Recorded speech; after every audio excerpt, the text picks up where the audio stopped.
Sidang perceraian yang kembali mengguncang publik, konflik rumah tangga Kimberly Ryder dan Edward Akbar memasuki babak baru yang penuh dengan ketegangan. Di Pengadilan Agama Jakarta Pusat, Kimberly mengungkapkan fakta yang mengejutkan banyak orang. Ia menyatakan bahwa selama pernikahan mereka, dirinya pernah mengalami kekerasan yang diduga dilakukan oleh Edward. Pernyataan ini bukanlah hal baru, sebab Kimberly pernah melaporkan kejadian tersebut pada tahun 2021. Namun, kali ini ia tampil di hadapan publik dengan semangat yang lebih tegas, menunjukkan keinginannya untuk segera berpisah.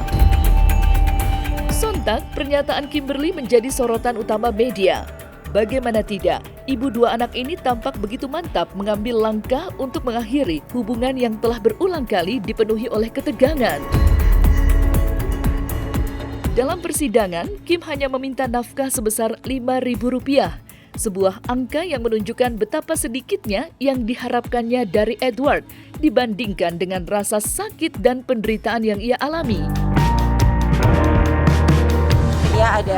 Ya salah satu alasan dari beberapa yang lain lah ya. Kalau mengenai KDRT itu kan kemarin saya melihat artikel dari Kapolsek Pondok Aren sudah berbicara ya. Sudah berbicara ya, kawan-kawan sudah bisa membacanya sendiri kan. Ya itu ya memang dulunya sempat ada KDRT yang sempat dilaporkan oleh Kimberly ya. Gitu, pada tahun 2021. Kalau itu saya belum bisa jawab. Ya tentunya dari Kapolsek Pondok Aren kemarin kan sudah memberikan pembenaran ya. Kami sendiri ya belum bisa menanggapi ya, karena kan pemeriksaan saksi juga belum dilakukan. Maka kita akan menunggu setelah adanya agendanya pemeriksaan dari saksi. Sementara kan sebelum masuknya dalam pokok perkara, kita akan membuktikan mengenai eksepsi, yaitu tangisan dari gugatan dari penggugat. Ya buktinya nanti akan kita persiapkan terlebih dahulu. Oke. Iya sih, hari ini kan kita udah siap ya dengan semuanya, udah bawa saksi apa segala macam dan segala bukti. Ya jadinya makin lama aja gitu.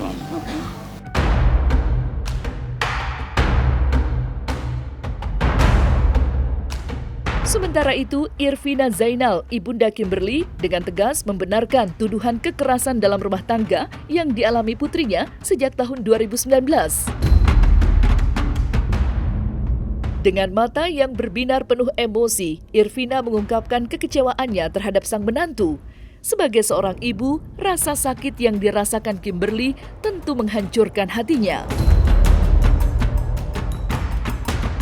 Ia mengilustrasikan situasi tersebut dengan perumpamaan yang tajam, seolah-olah kepala putrinya terbakar oleh api, melambangkan betapa mendalamnya luka yang ditinggalkan oleh tindakan suaminya. Ia merasa bahwa setiap kali Edward muncul dengan senyum atau kata-kata manis, itu hanyalah topeng untuk menutupi kebenaran yang lebih kelam.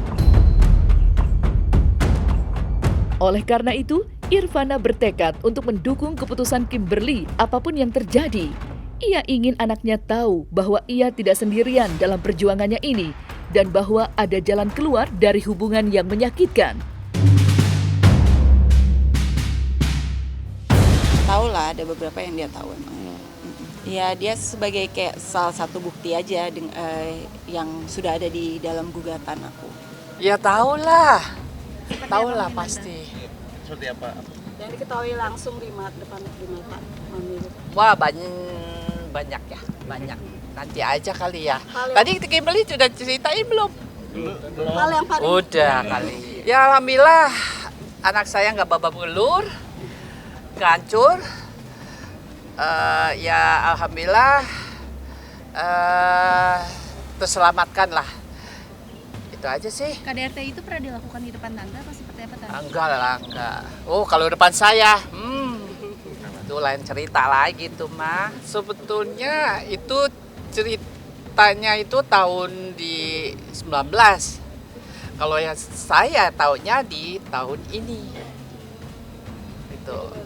Itu setelah saya mengetahui ini kayak api tuh keluar kayaknya. Marah banget saya. Tapi mau gimana? anak ada di sana. Tapi alhamdulillah udah aman sih. Kalau dia cerita udah tahun 19, finish sudah. Pintar, bermanis di muka saya, depan saya maksudnya. Seperti apa? Manipulatif atau bagaimana? Manipulatifnya gimana? Maksudnya gimana? Bentuk manipulatifnya seperti apa sih? Kayak gimana dia baik-baik? Ya baik. Saya gini loh, saya udah pesen tolong jaga anak saya baik-baik. Terus itu waktu dalam sujud ya, waktu perkawin tolong jaga anak saya baik-baik. Terus bahagiakan, jangan sampai bermasalah. Ya semua sih dia depan saya baik depan saya. Tapi ya di belakangnya ya saya tidak tahu. Itu taunya di tahun ini. Setelah ulang tahun saya loh. Aduh. Hancur. Ya udah naik. Tuh api banyak di atas kepala saya kali. Ya udahlah terima. Tapi alhamdulillah ya anak saya selamat lah. Ya pengennya dia bersatu. Ya nggak mungkin lah. Lagi pula oke lah. Misalnya Kim bersatu bawa balik. Jangan harap ketemu saya. Enggak lah. Pasti Kimberly juga nggak mau. Semoga cepat selesai. Ini kita masih tahun berapa sih? Tapi nanti dua ya. Tapi saya belum tahu ya sayanya.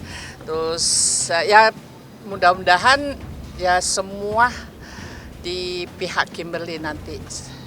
Amin, doain aja.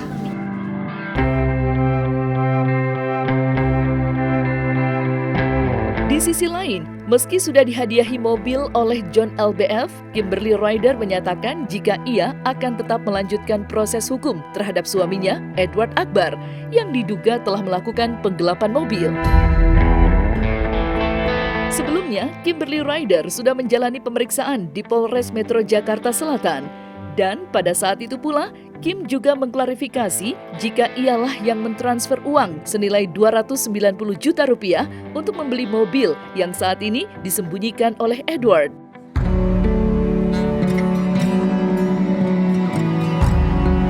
Alhamdulillah sangat membantu banget karena anak-anak jadi ngapa-ngapain gampang kan. Jadi mereka udah bisa banyak aktivitas seperti les-les gitu.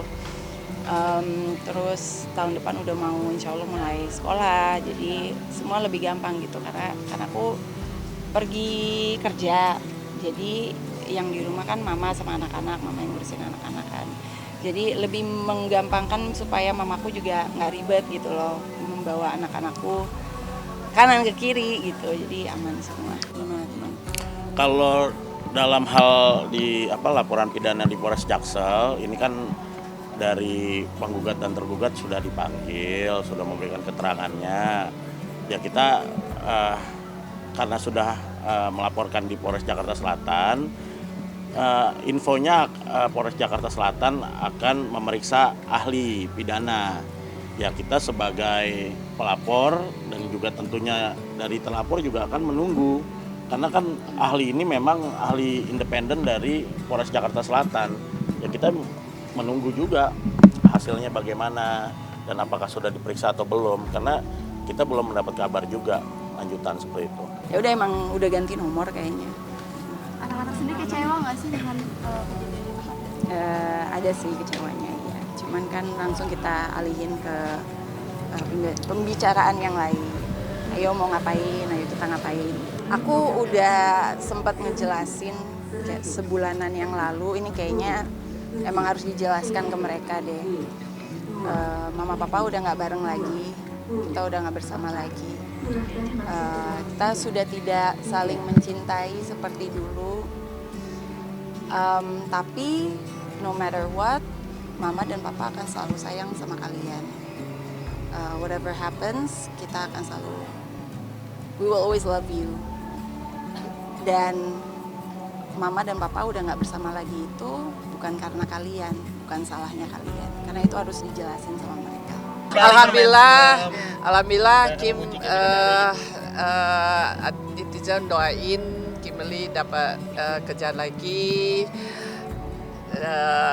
dapat pekerjaan dengan baik. Kemarin terkunci, digembok, kekang.